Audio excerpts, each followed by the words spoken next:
ya gitu. Bismillahirrahmanirrahim. Mungkin menyapa lagi teman-teman ada di sini. Assalamualaikum warahmatullahi wabarakatuh. Waalaikumsalam warahmatullahi wabarakatuh, dokter. Iya, alhamdulillah ya saya yakin sekali. Nah, kalau hari ini kita bisa bertemu ya walaupun online gitu, sebenarnya ini juga sudah tertulis ya dalam Lauhul Mahfuz yang sudah ditulis 50.000 tahun sebelum dunia dijadikan gitu. Masya Allah gitu ketemunya Masya hari Allah. ini. Ya, nggak pernah mengira sih akan maksudnya nambah saudara gitu ya setiap ada pertemuan seperti ini gitu, nambah saudara lagi alhamdulillah gitu. Dan seperti juga sering disampaikan kalau kita sering disibukkan dengan kajian-kajian majelis ilmu itu insya Allah kita sudah sedang berada di taman surga. Ya Masya insya Allah. Allah ya hari ini kita lagi jalan-jalan di taman surga. Nah, kalau boleh cerita sedikit, kalau ada yang mungkin belum pernah dengar sama sekali kisah saya ini, saya akan sampaikan singkatnya aja. Mungkin kalau takutnya kalau lengkap banget nanti pada bosen juga gitu ya. Dan memang inti dakwah itu bukan mendakwakan diri sendiri gitu, tapi mendakwakan Allah sendiri ya, yaitu balik lagi ke tauhid gitu. Jangan sampai malah yang didakwakan ini diri saya sendiri gitu. Nanti salah malah ya. Dan mohon maaf ini belum ustazah, mungkin cuman sharing aja, sharing ayat-ayat yang mungkin menguatkan saya gitu. Kemudian mungkin insya Allah ya ada hikmah yang mungkin bisa diambil gitu dari perjalanan hidup saya ini yang juga uh, sama tadi sudah saya baru tahu juga kalau itu semua sudah tertulis di Lauh Mahfuz gitu. Masya Allah gitu ya. Jadi kalau boleh dibilang waktu Alhamdulillah kalau sekarang kasus-kasus di Jakarta saya nggak tahu di Bandung gitu. Kalau kasus di Jakarta Alhamdulillah di beberapa rumah sakit di khususnya saya di Jakarta Barat kasus COVID-nya sudah kosong ya sudah nol gitu. Nah, Alhamdulillah. alhamdulillah gitu ya. Dan memang nggak terasa ya sudah mau 2 tahun gitu kita mengalami pandemi ini. Dan tadi walaupun ada ujian mungkin ya sebagian bagi banyak orang pandemi ini gitu seluruh lapisan lah yang merasakan gitu. Tapi di satu sisi juga saya salah satu orang yang merasa bersyukur gitu dapat berkah dari pandemi ini karena uh, disitulah justru saya akhirnya um, apa ya mantap memutuskan untuk kembali ke fitrah sebagai seorang Islam gitu ya, sebagai seorang Muslim. Nah, kalau mungkin di hadisnya dikatakan setiap bayi yang baru lahir itu sebenarnya dalam keadaan fitrah ya, hanya orang tuanya yang menjadikan Yahudi, Majusi atau Nasrani gitu. Nah, itu pun yang saya alami gitu ya. Ya tadi ya fitrah sebagai seorang manusia itu kita selalu berusaha untuk cari kebenaran gitu ya. Yang benar yang mana sih gitu. Kalau ada masalah juga ini salah siapa sih? Karena kita mau taunya yang benernya gimana gitu kan. Nah, itulah mungkin ya dari dulu itu saya sering gitu timbul pertanyaan di hati saya tuh eh, ini gimana taunya ya kalau agama saya ini udah yang paling benar gitu saat itu gitu. Gimana kalau tahu-taunya nanti terakhirnya salah gitu kan. Rugi banget gitu ya hidupnya dihabiskan untuk sesuatu yang mungkin ternyata salah di ujungnya gitu. Nah, jadi di situ sering timbul pertanyaan itu sampai akhirnya tapi biasanya hanya apa ya mau konsultasi atau apa tuh kadang keputus gitu sampai dengan udah terima aja, udah percaya aja, lagi gaul sama siapa kok, bukan kayak pertanyaan orang yang dari lahir dan non muslim itu gitu ya. Nah terus sampai akhirnya di awal Maret 2020 saat kita lagi baru digalakkan ya, mungkin COVID-19 masuknya di akhir 2019 gitu ya, tapi di Indonesia, di Jakarta khususnya itu baru awal Maret yang kita mulai harus pakai masker ya kemana-mana, harus rajin cuci tangan, nggak boleh salaman dulu ya gitu kalau ketemu teman kantor dan sebagainya. Nah di situ saya nggak sengaja melihat perempuan muslimah bertikop gitu. Loh, baru saya sadari gitu ya, kok hari-hari ini kita justru dipaksa seperti mereka gitu, kayak pakai niqab gitu kan, jaga wudhu, terus habis itu juga nggak mau salaman ya dengan yang bukan mahram terutama gitu. Terus di situ saya baru apa ya, jadi pengen tahu gitu, uh, manfaat wudhu, manfaat gerakan sholat, dan saya nggak sengaja tuh baca juga termasuk lagi ramenya COVID itu kan, dibilang orang yang menjaga wudhu, yang menjaga sholatnya, itu kan juga setiap 3-4 jam itu virus itu nggak langsung dari hidung ini langsung masuk ke tubuh gitu kan, tapi 3-4 jam bertahan. Nah kalau misalnya kita setiap 3-4 jam itu berwudu gitu ya, insya Allah gitu nggak jadi masuk ke dalam tubuh kita. Saya tuh bener-bener terpesona, bahkan sampai di ujung terakhirnya gitu, kalau benar-benar dijalankan harusnya umat Islam yang terakhir kena corona ya harusnya gitu, kalau betul-betul dilakukan wudhunya dengan sempurna, dijaga sholatnya yang saya pikir tadi. Tapi kan ada jarak yang lama tuh, misalnya waktu itu ya belum ngerti gitu, dari yang isya mau ke subuh kan lama, oh ternyata ada sholatnya sebelum tidur, kalau bisa sholat sunnah dulu, sholat malam, sholat tahajud, sholat taubat, sholat witir, banyak ya menuju subuh itu. Terus kemudian juga, oh iya dari subuh ke zuhur kan juga jauh juga. Ternyata ada sholat duha juga. Masya Allah gitu ya. Yang makin tertariknya itu sebenarnya awalnya baru dari sisi manfaat secara kesehatan gitu. Manfaat gerakan sholat gitu ya. Mulai dari takbiratul ihram, berdiri aja itu sudah ada apa yang lagi bekerja gitu di tubuh kita. Yang intinya saya lihat kok syariat-syariatnya itu justru sebenarnya membawa kebaikan juga buat kita sendiri gitu. Nah, dari situ akhirnya saya mulai ada keraguan-raguan gitu ya dengan yang lama gitu. Tapi mau yang baru juga belum bisa gitu. Sampai akhirnya 2 minggu itu saya malah jadinya nggak ibadah sama sekali gitu. Nah, itu saya nggak kuat ya karena rasa kayak ketakutan, nggak pede, khawatir gitu.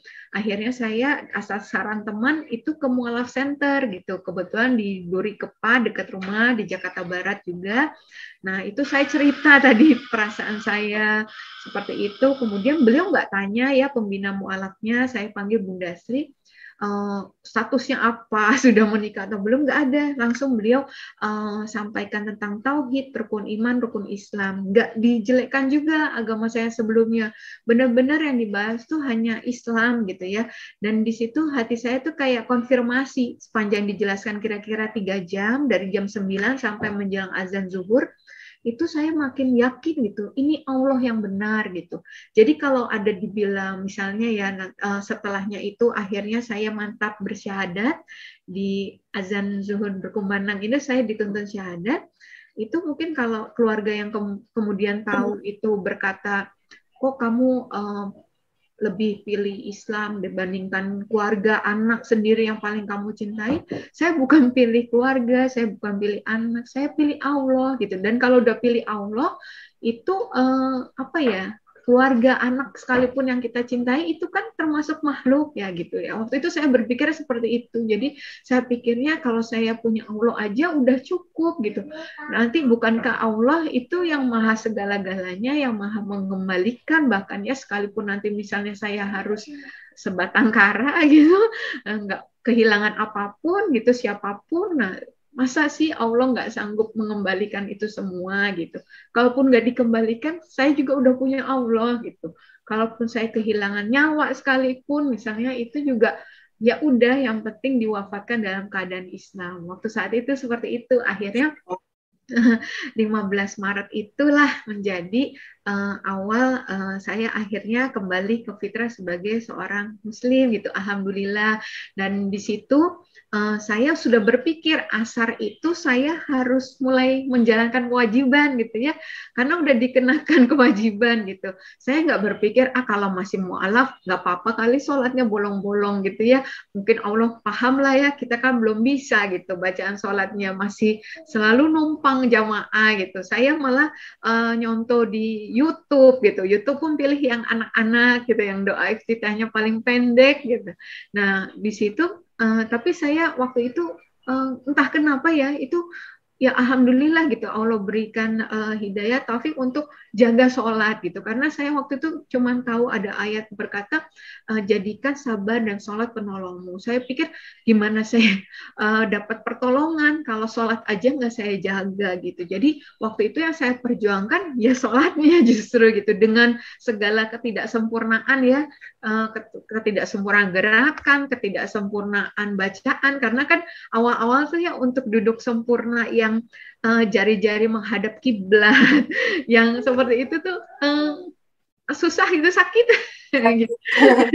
Kalau belum, kok ngeliat orang di masjid tuh kayak gampang langsung cekluk cekluk cekluk gitu. Saya tuh bisa kayak mau jatuh gitu pas bangkitnya lagi dan sebagainya gitu, dan aduh lama banget, sakit banget gitu kadang kalau kalau lagi imamnya misalnya agak lama mimpinnya gitu. Nah itu benar-benar, tapi masya Allah ya, ketika itu mungkin Allah nggak lihat itu gitu ya, Allah lihatnya gimana hati kita saat itu benar-benar mengingat Allah, waktu itu benar-benar berharapnya cuma sama Allah, karena belum banyak orang yang bisa tahu gitu ya dengan keputusan saya itu, karena saya tahu pasti akan rame, bakal berbahaya dan sebagainya gitu ya. Nah di situ tapi masya Allah gitu, kalau kita benar-benar bergantung sama Allah, tadi seperti ayatnya juga disampaikan gitu ya, bahkan kita berkorban dan sebagainya untuk Allah, apa ya, Allah bukankah sanggup mengembalikan gitu ya, bahkan yang jauh lebih baik dari itu gitu. Nah akhirnya saya jalani hari ke hari. Waktu itu memang saya masih sembunyi-sembunyi ya, karena waktu itu saya berdoanya, ya Allah izinkan saya untuk bisa baca seluruh terjemahan Al-Quran dulu gitu, supaya nanti kalau saya ditanya oleh orang terdekat keluarga saya itu alasan saya seperti ini, saya nggak menjelekkan Islam lah, apa ya, membuat Islam tuh kok kayak gini gitu. Jadi waktu itu saya cuma berpikir gitu, dan alhamdulillah waktu itu bulan Ramadan itu minggu ketiga saya bisa selesai, dan di situ saya udah deg-degan. Itu nggak lama nih pasti saya akan apa namanya ketahuan gitu ya, dan benar itu. Di 15 Mei itu pertama kali saya ketahuan, dan itu sudah diultimatum untuk nggak melanjutkan, tapi entah kenapa itu di situ saya udah yang kayak maupun nggak ada perlengkapan sholat pun saya udah pakai spray kah, pakai bed cover kah, kalau nggak bisa wudhu saya tayamum gitu ya, yang tadinya saya pikir bab tayamum saya lewatin dulu gitu, masa di sini nggak ada air gitu, tapi ternyata benar-benar Allah tuntun gitu dari hari ke hari, dari hidup saya tuh kayak waktu itu benar-benar dari sholat ke sholat gitu, dari waktu sholat ke waktu sholat gitu, kayak alhamdulillah bisa zuhur, mudahkan ya Allah untuk bisa asar dan seterusnya gitu. Jadi di situ tuh benar-benar apa ya, kayak udah nggak ada minta pertolongan lain, mau minta orang ke siapa gitu, orang juga takut kali ya, maksudnya untuk bisa terlibat dalam hal ini gitu kan, nanti dikira mempengaruhi dan sebagainya gitu, padahal memang benar-betul nggak ada paksaan ya di dalam memeluk Islam gitu. Oh yang saya lewati nih bulan April 2020 sebenarnya ada ujian dulu, saya sebulan di saat belum banyak yang tahu saya masuk Islam, saya dapat penipuan masker juga gitu. 138 juta gitu, yang mana saya harus mengganti uang teman-teman yang udah masuk ke saya dan saya setorkan ke penjualnya, tapi barangnya nggak datang. Itu benar-benar ujian banget gitu. Harga diri ya, kehormatan, kepercayaan orang yang mungkin walaupun dikembalikan uangnya pun setelah ini saya jualan mungkin nggak akan ada yang percaya gitu ya, jangan-jangan barangnya nggak datang lagi gitu. Itu tapi masya Allah gitu ya, saat itu pada masih ngirimin ayat-ayat doa-doa yang sebelumnya gitu, tapi saya menetapkan hati untuk enggak, saya walaupun cuma baru tahu doa Nabi Yunus saat itu, udah itu yang saya baca, yang dalam hati saya baca terus gitu, di kantor polisi juga la ilaha illa anta subhanaka inni kuntu minaz zalimin. Dulu bingung gitu ya, saya yang dizolimin, kenapa saya yang bilang saya yang zolim gitu, doanya kan gitu ya, saya itu heran gitu. Tapi ya udah saya ikut aja, taunya doanya itulah pokoknya, kalau udah bener-bener terpuruk udah nggak tahu harus gimana, udah itu aja yang ini. perasaan saya yang dizolimin, tapi kenapa saya berdoa saya yang zolim gitu ya. Gak pernahnya bisnis gitu, sekalinya cuman koordinir pembelian aja jadi begini gitu. Tapi Masya Allah di situ juga saya melihat ya, saudara-saudara yang Muslim itu, walaupun belum tahu saya sudah masuk Islam, itu mereka ada yang membebaskan saya juga, jangan Dok Ica, jangan diganti gitu ya, karena kan bukan maunya Dokter Ica, ini kan musibah, itu Masya Allah gitu, mereka sebegitunya gitu, itu yang saya melihat gitu. Dan betul ketika ketahuan itu Masya Allah, jadi teman-teman kantor itu yang tahu duluan itu sebenarnya, karena saya kepergok ada sholatnya di masjid seperti itu, dan ternyata Allah sudah atur yang saya pikir mungkin orang terdekat dulu nih yang tahu gitu, baru orang lain, ternyata justru orang lain dulu menguatkan saya gitu ya, mensupport saya dulu ketika yang terdekat tahu, dan mungkin kan pastinya shock ya, kaget manusiawi gitu ya. Akhirnya saya sudah punya gitu ya orang-orang yang ada berdiri belakang saya gitu ya, dengan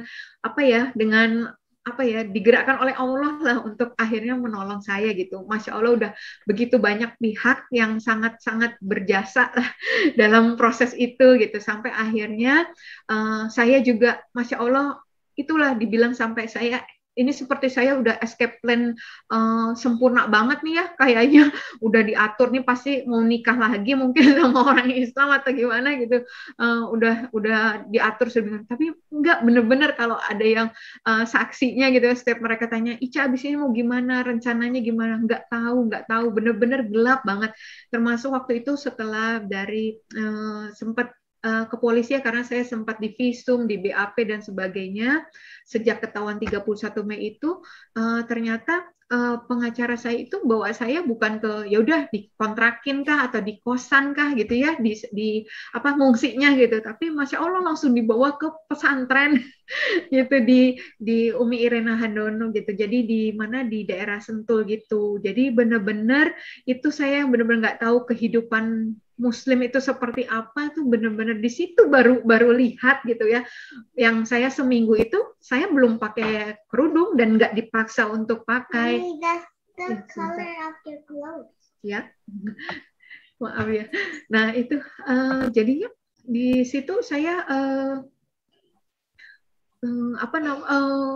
benar-benar belajar Islam tuh di situ gitu, yang saya dari subuh gitu ya, dari sholat malam dijaga gitu, benar-benar zikir pagi petang dijaga, adab-adab yang saya nggak tahu kalau minum tuh harusnya duduk, itu saya ngambil air dispenser, saya langsung berdiri langsung minum gitu aja gitu tanpa dosa gitu. Kemudian saya kaget juga waktu piket masak itu, yang teman bareng saya itu sampai cari tempat gitu ya, sampai ke ada kursi pun akhirnya jongkok gitu untuk sekedar nyicipin makanan. Kalau saya udah langsung taruh di tangan langsung gitu ya. Tapi Masya Allah, oh gitu sampai yang saya nggak tahu kok pada pakai kaos kaki ya di sini saya gitu. Emang dingin gitu, perasaan nggak dingin gitu. Ternyata Masya Allah, oh kaki itu aurat, semua kaki itu aurat, jadi pada pakai kaos kaki. Oh gitu, bener-bener yang itulah luar biasa kalau diceritakan. Mungkin sekilas seperti itu, nanti kalau ada yang mau ditanyakan silakan ya. Nah ini